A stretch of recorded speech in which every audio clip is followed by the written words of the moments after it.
ડભોઈ ખાતે સમસ્ત આદિવાસી સમાજ ડભોઈ ટ્રસ્ટ દ્વારા તેજસ્વી તારલાઓનું સન્માન અને રોજગારલક્ષી કાર્યક્રમ યોજવામાં આવ્યો. તારીખ 6 જૂન 2024 ના રોજ ડભોઈ ખાતે માત્ર એસટી ઉમેદવારો માટે રોજગાર ભરતી મેળો અને સ્વરોજગાર વોકેશનલ તાલીમ માર્ગદર્શન સેમિનાર યોજવામાં આવ્યો. સમસ્ત આદિવાસી સમાજ ડભોઈ અને મોડેલ કરિયર સેન્ટર મદદનીશ નિયામક કચેરી તરસાલી, વડોદરા, જિલ્લા રોજગાર કચેરી રાજપીપળા તેમજ જિલ્લા રોજગાર કચેરી છોટાઉદેપુરના સંયુક્ત ઉપક્રમે તારીખ 6 જૂન 2024 ના રોજ સતરગામ લેઉવા પાટીદાર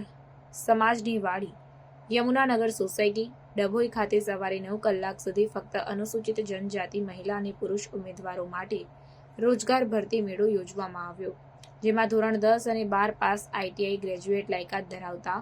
18 વર્ષથી 35 વર્ષના ઉમેદવારો માટે ઇન્ટરવ્યૂ પ્રક્રિયા હાથ ધરવામાં આવી હતી. રોજગાર ભરતી મેળામાં વડોદરા અને આસપાસના જિલ્લાઓની નામી કંપની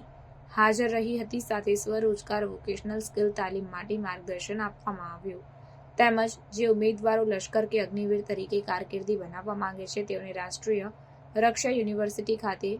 ફ્રી નિવાસી તાલીમ માટે સ્ક્રુટિની કેમ્પ યોજવામાં આવ્યું, જેથી રોજગાર ઇચ્છુક અને ફ્રી નિવાસી તાલીમ ઉમેદવારોએ પોતાના ડોક્યુમેન્ટ, આધાર કાર્ડ, પાસપોર્ટ સાઇઝ ફોટા, જાતિનો દાખલો, એલસી તેમજ 5 બાયોડેટા સાથે હાજર રહેવા તેમજ ભરતી મેળા સ્થળ સુધી મફત મુસાફરી કરવા માટે એસટી કૂપનનો ઉપયોગ કરવા રોજગાર કચેરી વડોદરાની યાદીમાં જણાવવામાં આવ્યું. શૈલેષભાઈ આર વસાવા, અમિતકુમાર વસાવા અને